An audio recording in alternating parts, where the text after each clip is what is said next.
হরি বল।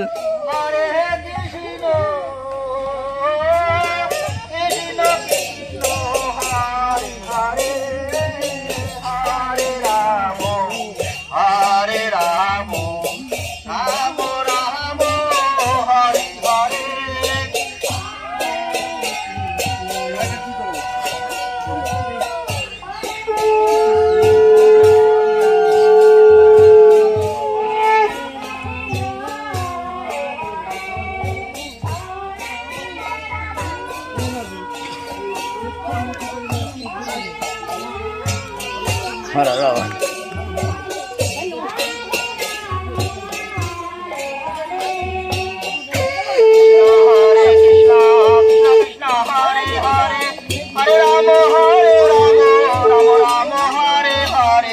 हरे कृष्णा कृष्ण कृष्ण हरे हरे हरे राम राम राम।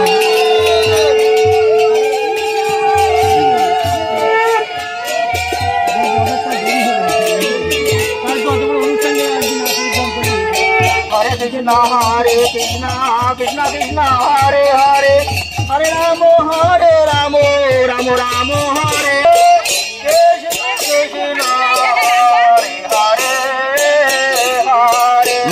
গোপালগুলো বসিয়ে দিন একটু, ওদিকে বসিয়ে দিন, ভেতরে ভেতরে ভেতরে ভেতরে নিন মা।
আজকে আমরা শ্রী রাধা দামোদর ধাম থেকে এসেছি, যেখানে আপনারা বহু জনে গেছিলেন। ওখানে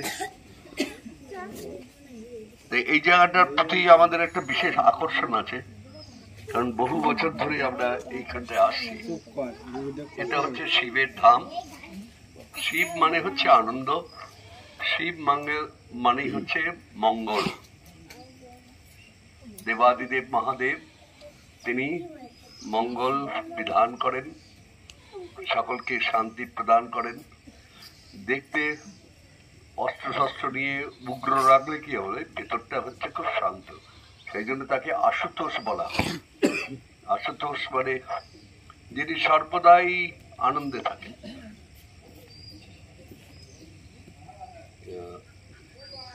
এই মন্দিরে এসে আমরা দেখেছি, আমাদের খুব ভালো লাগতো।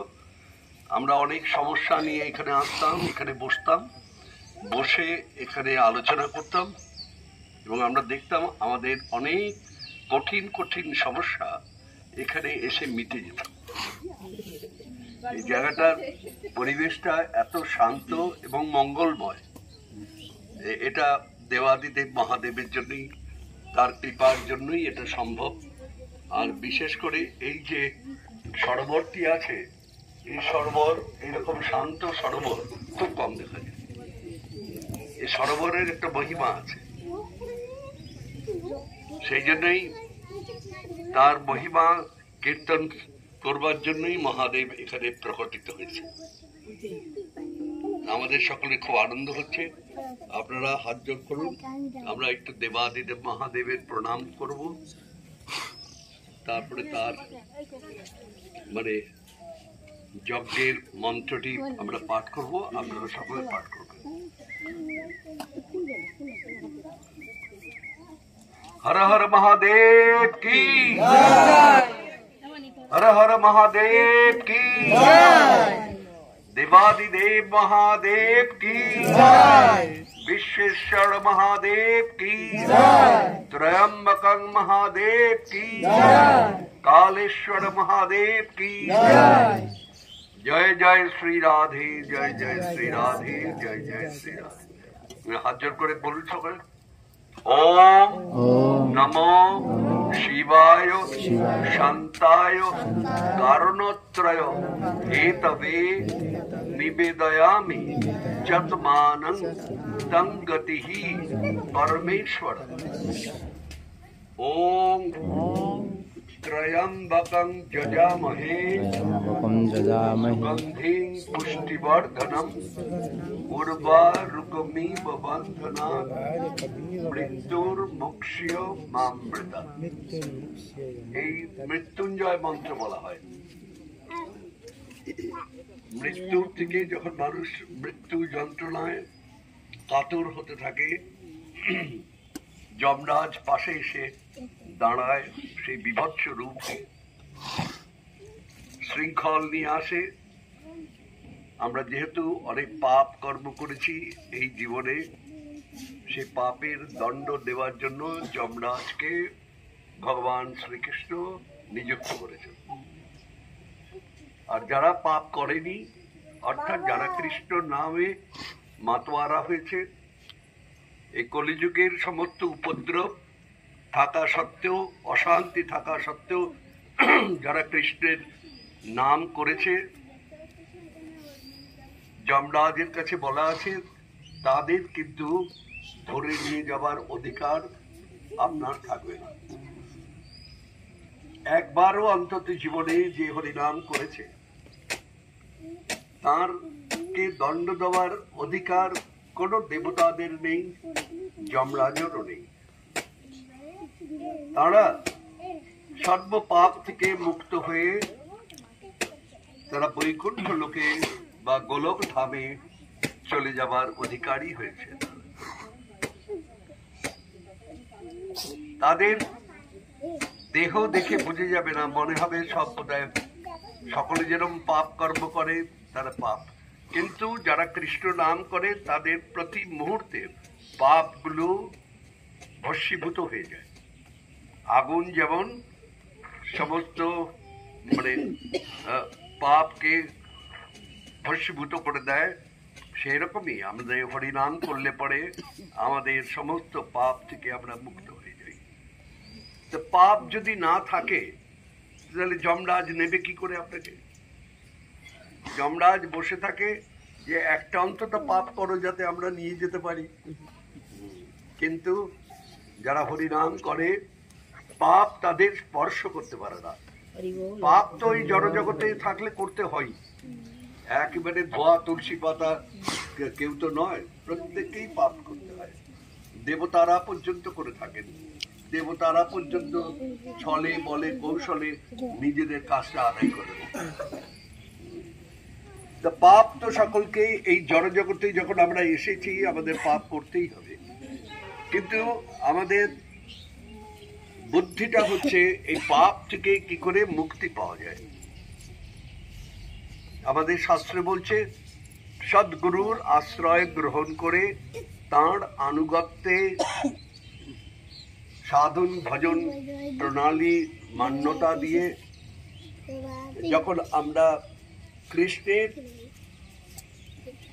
তপস্যা করি তখন আমাদের দেহের ভিতরে আর কোনো পাপ থাকে না। তখন দেহের যত ইন্দ্রিয়গুলো যার দ্বারা আমরা পাপ করে থাকি, কখনো কানের দ্বারা আজে বাজে কথা শুনে পাপ করি, চোখের দ্বারা কৃষ্ণের ভক্ত নয় এমন ভক্তের সঙ্গ করবার জন্য লালায়িত হয়ে যায়, কিছু সকাম কিছু বস্তু লাভ করবার জন্য। কাজে এই ইন্দ্রিয়গুলো যখন ভগবানের সেবায় লেগে যায় তখন আর এই ইন্দ্রিয়গুলো চক্ষু, কর্ণ, নাসিকা, জিহ্বা, ত্বক, চামড়া এরা আর পাপ কাজ করতে পারে না। যখন মনে যখন আমাদের কৃষ্ণ নাম এসে যায়, কৃষ্ণ ছাড়া যখন আমরা বুঝতে পারি যে আমাদের কোনো গতি নেই, তখন আমাদের আর কোনো পাপ স্পর্শ করতে পারে না। যেমন পদ্ম পাতায় জলের ভিতরে দেখা যায় পদ্ম পাতা সবকিছু ভিজিয়ে দেয়, কিন্তু পদ্ম পাতায় জল লেগে থাকতে পারে না। সেরকম যেখানে যাহা কৃষ্ণ তাহা নাই মায়ার অধিকার। মায়া আমাদের ভিতরে প্রবেশ করে সে আমাদের এই ইন্দ্রিয়গুলো দিয়ে পাপ কর্মে আমাদের লিপ্ত করে এবং তখন আমরা মায়ার বশবর্তী হয়ে কৃষ্ণের প্রতিকূল কর্ম করতে থাকি। আর গুরুদেব, সদ্গুরুদেব আমাদের আবার ওই অবস্থার থেকে তুলে আনেন। কি করে? অনুকূল সমস্ত কর্ম করিয়ে, সেবা ধর্ম পালন করিয়ে আমাদের পবিত্র করে দেন। তখন আর আমাদের পাপ স্পর্শ করতে পারে না। আমরা ভাগবতের ভিতরে জানি অজামিল ব্রাহ্মণ হয়েও তিনি মহা পাপে লিপ্ত হয়েছিলেন।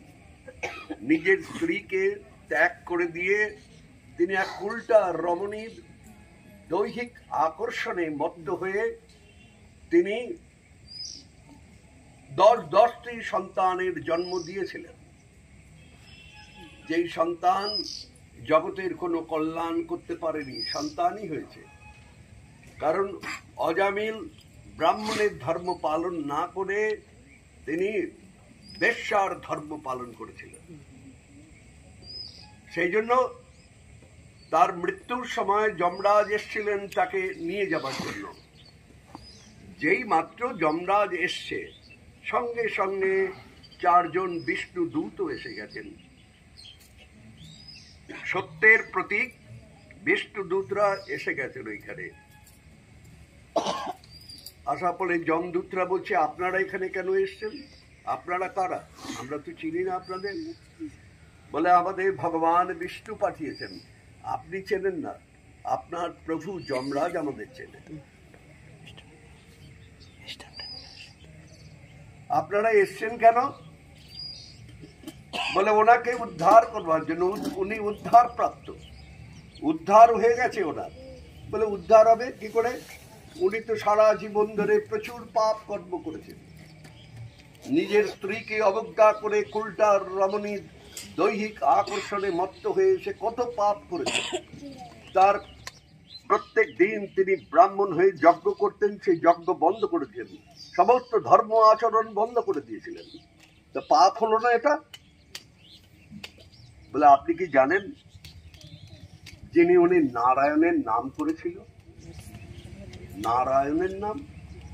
এই পাপী কখনো নারায়ণের নাম করতে পারে?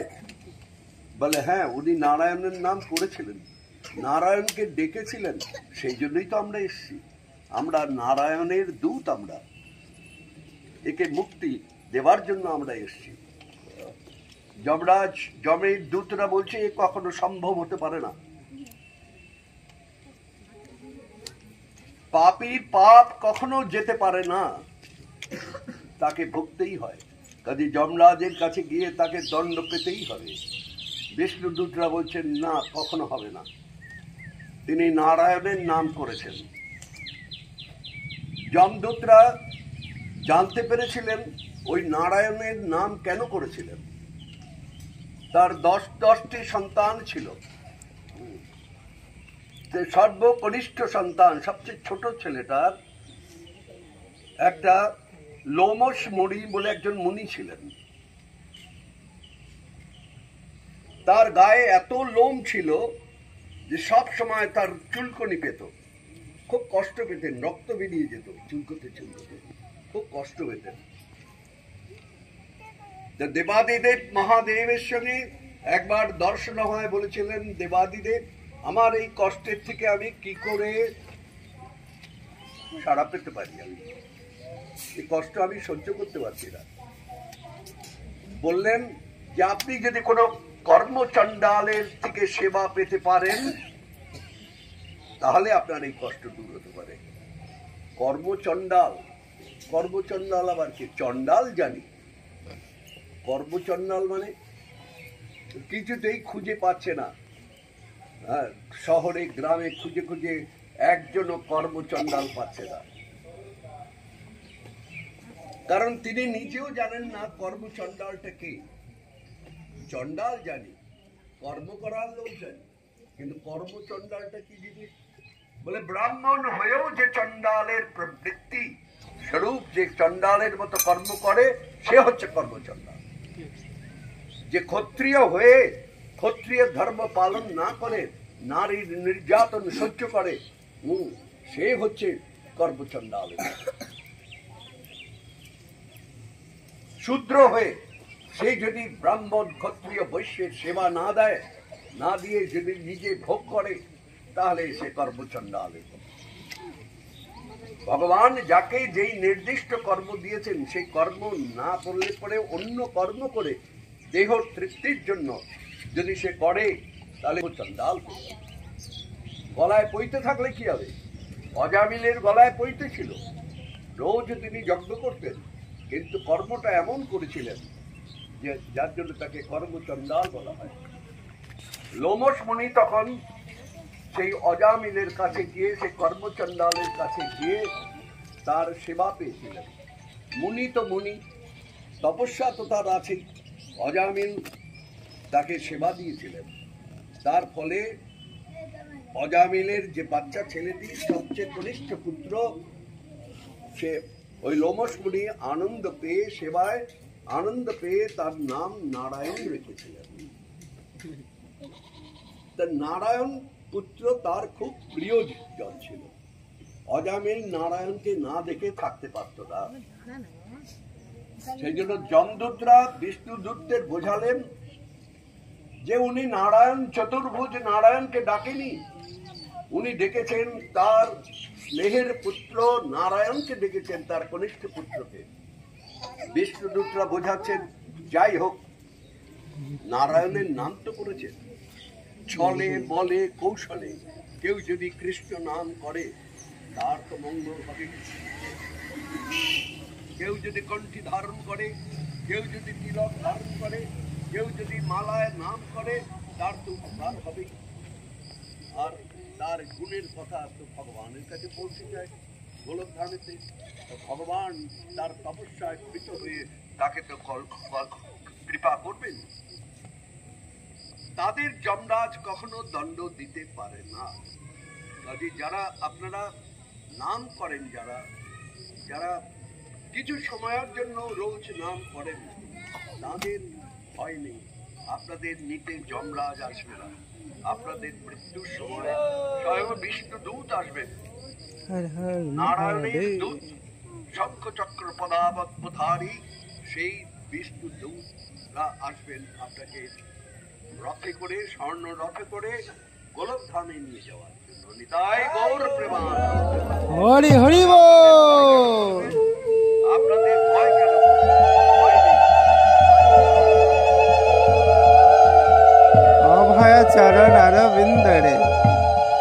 দুহুরে মনো ওম ত্রয়ম্বকং যজামহে সুগন্ধিং পুষ্টিবর্ধনম উর্বারুকমিব বন্দনাৎ মৃত্যুর্মুক্ষ্যমমৃতাৎ। ওম ত্রয়ম্বকং মহামৃত্যুঞ্জয় মন্ত্র, যজামহে সুগন্ধিং যে মন্ত্র রচনা করেছিলেন উর্বারুকমিব ঋষি মার্কণ্ডেয়। মৃত্যুর্মুক্ষ্যমমৃতাৎ। ওম ত্রয়ম্বকং যজামহে সুগন্ধিং পুষ্টিবর্ধনম উর্বারুকমিব বন্দনাৎ মৃত্যুর্মুক্ষ্যমমৃতাৎ। হর হর মহাদেব কি হর হর মহাদেব কি জয়। ছোট্ট ভজন করব, ধ্বনি করে আমরা যাবো, একজনের বাড়ি যেতে হবে। আমরা এখন মহাদেবের একটা ধ্বনি হবে, বিরাট ওম নমঃ শিবায়, ওম নমঃ শিবায়। আটশোর লোককে আমাদের সেবা দিতে হয়েছে, সব ক্লান্ত হয়ে গেছে। কাজেই আজকে অনেক ভক্তরা আসেনি, যে কজন এসছেন তারাও আসতে চাইছেন। আমরা অনুরোধ করেছি যে এই জায়গাটা তাদের নিশ্চয়ই ভালো লাগছে, আমাদের গুরুদেব ঠিক জায়গাতে। কৈলাস এখানে ऐसे शांत है। পরে কারো ভালো লাগবে না এমন হতে পারে। কাছের জন যারা তাদের ভালো লাগে, দূরের জন না হলে তারা এই মহিমাটা বুঝতে পারে। महादेव की शांत है स्थान। জামাই ঘরে থাকলে সাত্বিক। তো আদর হয় না, একদিন দুদিন হয়, তারপরে আর আদর হয় না। ঘরের ছেলেকে কে আদর করে?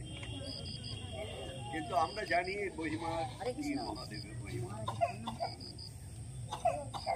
মহাদেবের এই লিঙ্গের পূজা ভারতবর্ষের লক্ষ লক্ষ জায়গায় হয়ে থাকে, কিন্তু তার ভিতরে কতগুলো জায়গায় মহাদেব সেখানে নিচে প্রকটিত থাকে। সেখানে মহিমা একটু আলাদা। সেখানে দর্শন করবার জন্য মানুষ দূর দূরে ট্রেনে করে এসে দর্শন করে। এইরকমই একটা জায়গা হচ্ছে জোড়া শিব মন্দির। আমরা একটু মহাদেবের ধ্বনি করি আমরা, আমার পরে পরে আপনারা করবেন, সকলে করবেন। ওম নমঃ শিবায়, ওম নমঃ শিবায়। মনে মনে না, মনে মনে না। ওম নমঃ শিবায়, ওম নমঃ শিবায়।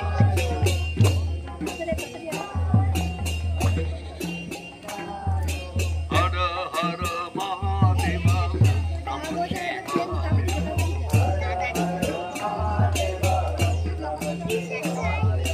হর হর মহাদেব, নমঃ শিবায়।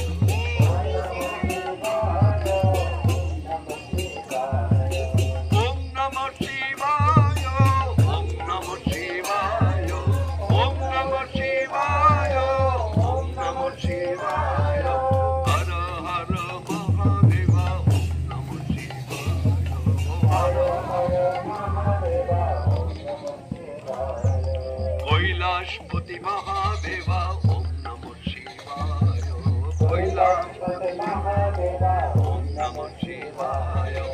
উমাপতি মহাদেব, ওম নমঃ শিবায়। উমাপতি মহাদেব, ওম নমঃ শিবায়। জটাজুট মহাদেব, ওম নমঃ শিবায়। জটাজুট মহাদেব, ওম নমঃ শিবায়। সর্বভূষণ মহাদেব, সর্বভূষণ মহাদেব, ভস্মভূষণ মহাদেব, ওম নমঃ শিবায়।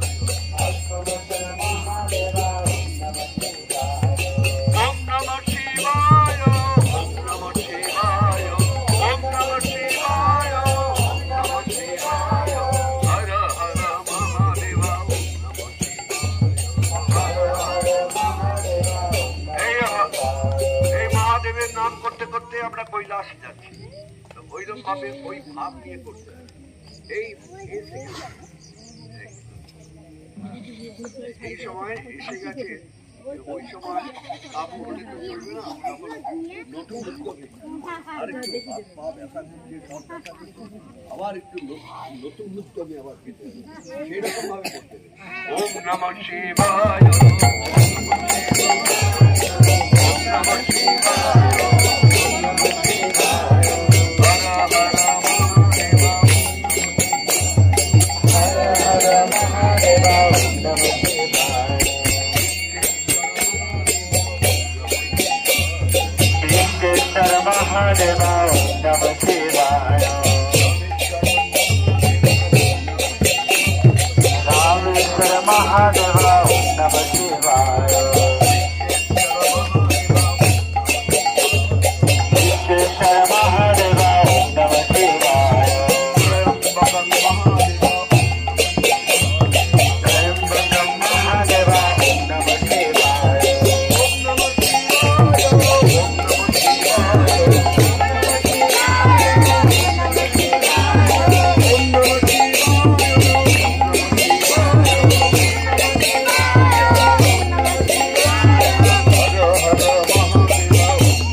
মহাদেবের বললাম যে লক্ষ লক্ষ এইরকম মন্দির আছে, শিবের মন্দির। ভারতবাসীরা এক হচ্ছে কৃষ্ণের ভক্ত হয়, নারায়ণের ভক্ত, আর শিবের ভক্ত বেশি হয়।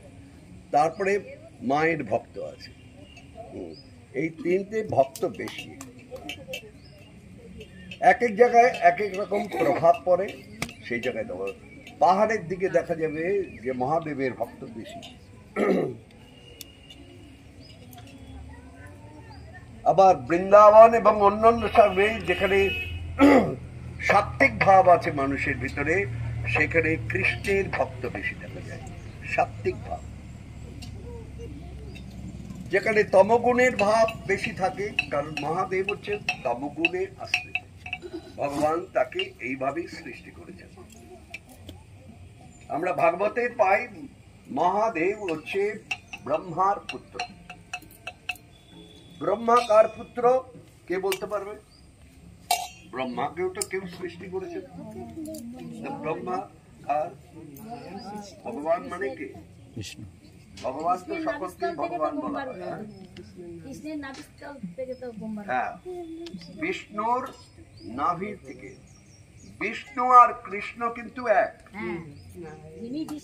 যিনি মহাপ্রভুকে জানেন, মহাপ্রভু বলে গেছেন, তিনি কৃষ্ণ স্বয়ং, যে গোবিন্দ মানে কৃষ্ণ হচ্ছেন আদি পুরুষ। তিনি সৃষ্টির কারণে, সৃষ্টিকে রক্ষা করার জন্য, সৃষ্টিকে পালন করবার জন্য, ধ্বংস করবার জন্য তিনি তিন বিষ্ণু রূপে আবির্ভূত হয়েছেন। শঙ্খ চক্র গদা পদ্মধারী কৃষ্ণই নারায়ণ রূপে আবির্ভূত হয়েছেন। সেগুলোই নারায়ণ আর কৃষ্ণ আলাদা কেউ নয়।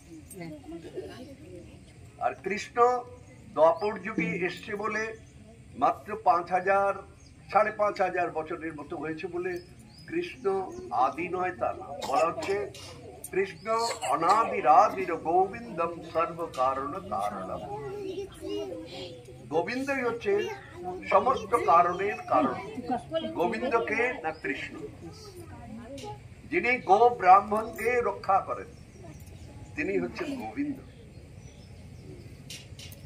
তো মহাদেবের আপনার ব্রহ্মাদেব হচ্ছে রজগুণের, বিষ্ণু হচ্ছে সত্যগুণের, সেই জন্য তিনি পালনকর্তা, আর ব্রহ্মা হচ্ছেন সৃষ্টিকর্তা, আর মহাদেব হচ্ছেন সংহারের কর্তা। ভগবানের সৃষ্টিটা এরকম যে জন্ম হবে, তার আবার তার বৃদ্ধি লাভ হবে, জড়া ব্যাধি আসবে, তারপরে তার মৃত্যু হবে, আবার সে নতুন দেহ ধারণ করে অন্য আরেকটা জীবন যাপন করবে।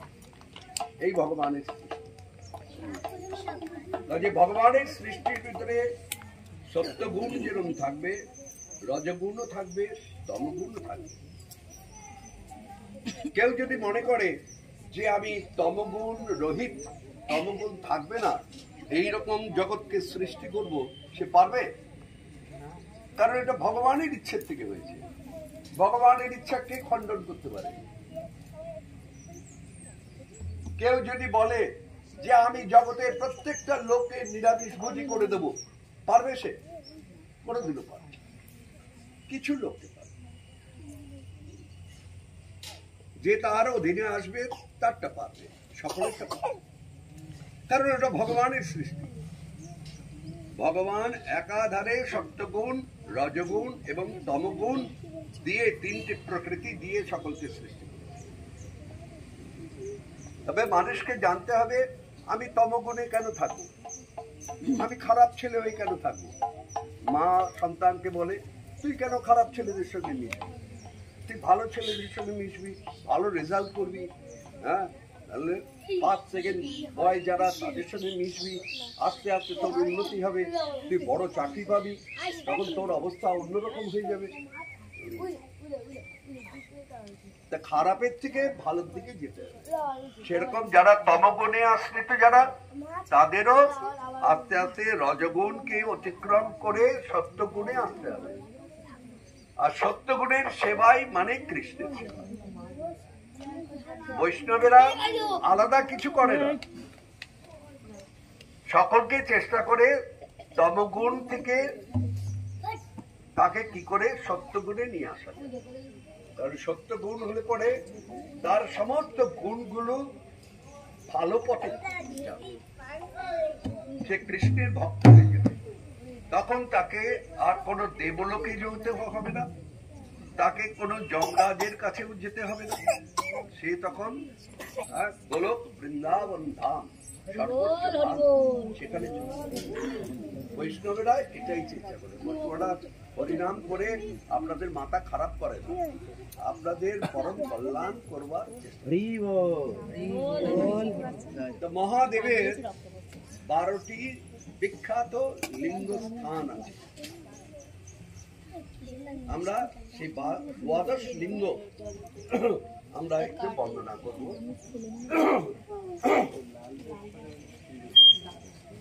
এক এক জায়গায় ভগবানের লিঙ্গের এক এক রকম নাম। সৌরাষ্ট্রে সোমনাথম চ, বলো। শ্রীশৈলে মল্লিকার্জুনম, উজ্জয়িন্যাং মহাকালম, ওমকারম অমলেশ্বরম, পরাল্যাং বৈদ্যনাথম চ, ডাকিন্যাং ভীমশঙ্করম, সেতুবন্ধেতু রামেশং, নাগেশং দ্বারকাবনে, বারাণস্যাং তু বিশ্বেশং, ত্রয়ম্বকং গৌতমী তটে, হিমালয়ে তু কেদারং, পুষ্পেশং চ শিবালয়ে, এতানি জ্যোতির্লিঙ্গানি সায়ং প্রাতঃ পঠেৎ নর, সপ্ত জন্ম কৃতং পাপং মরণেন বিনশ্যতি।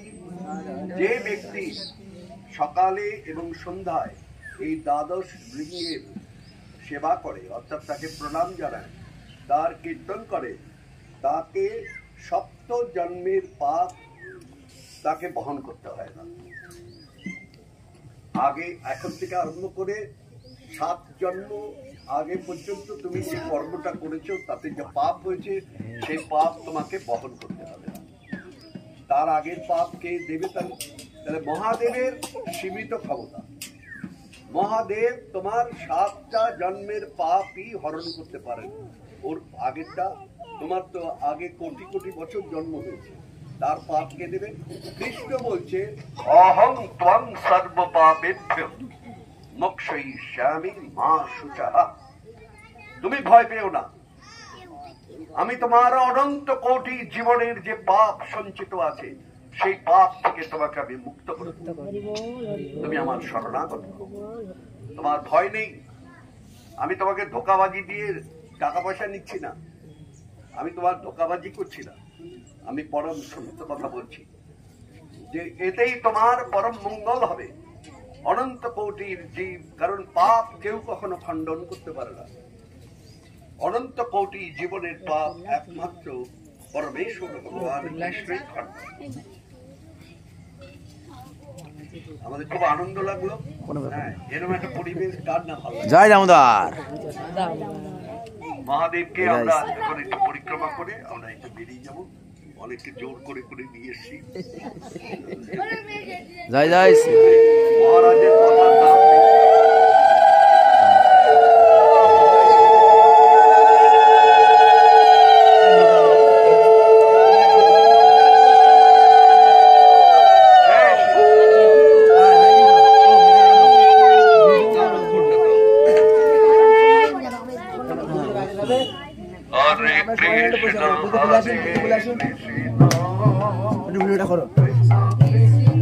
আসুন, যারা যারা দ্রুত খুলে আসবেন, চলে আসুন, চলে আসুন।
আপনাদের প্রত্যেকের নিমন্ত্রণ বাৎসরিক অনুষ্ঠান ফেব্রুয়ারি মাস।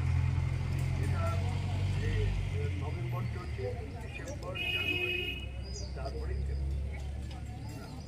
শিবরাত্রির পরে আমাদের বাৎসরিক অনুষ্ঠান হয়। আপনারা সকলের নিমন্ত্রণ।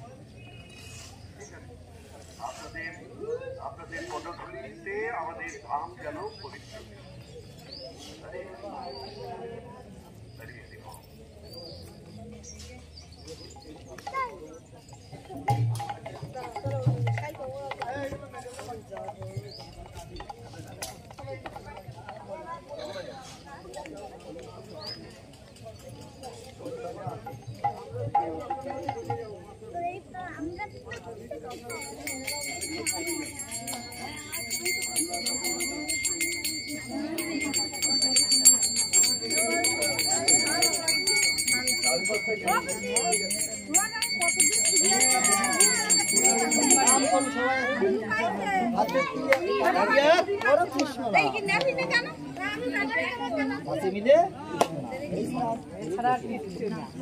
সবাই একসাথে এখন একটা ভজন কৃষ্ণ 2 মিনিট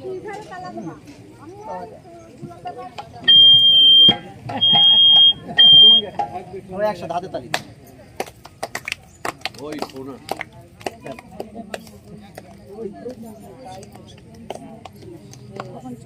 একসাথে। হ্যাঁ, আমরা একটা ভজন করবো সবাই একসাথে। আমার হাতে তালি দেওয়ার সাথে সাথে আমার হাত এক হাতে মাইক সেট আছে তো তালি দিতে হবে। আমি আপনারা এক তালে তালে আজ শ্রী কৃষ্ণ চৈতন্য প্রভু নিত্যানন্দ দ্বৈত গদাধর শিবাসাদি গৌর ভক্তবৃন্দ। জয় শ্রী কৃষ্ণ চৈতন্য প্রভু নিত্যানন্দ শ্রী অদ্বৈত গদাধর শিবাসাদি গৌর ভক্তবৃন্দ।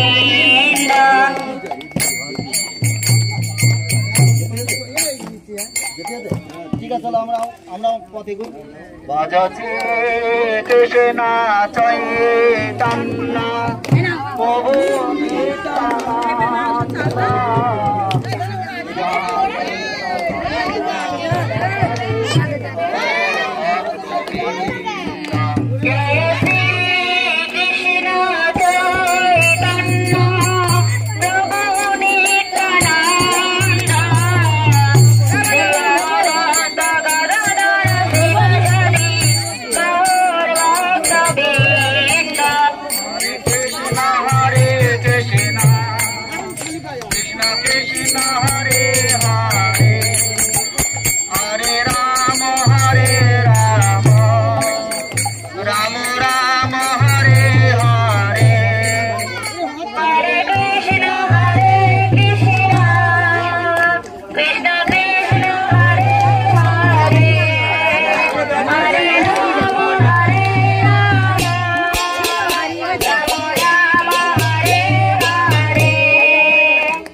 নিত্যানন্দ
Krishna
चाकू कमने काढे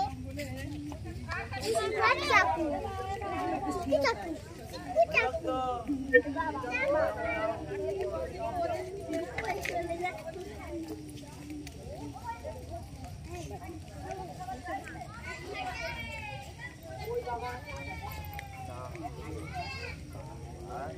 আগের দিন রাত 2টার সময় ওটা কালকে রাত 12টার সময় আমি তখন পূজা করতে গেলাম উঠে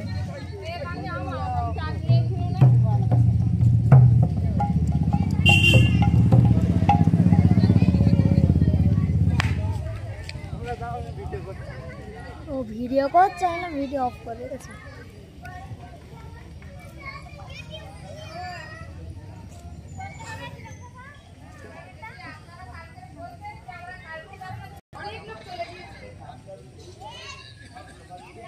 हरे हरे महादेव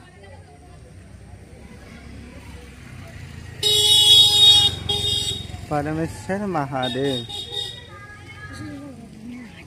रास्ता पे पड़े पाए पापा भिगे पापा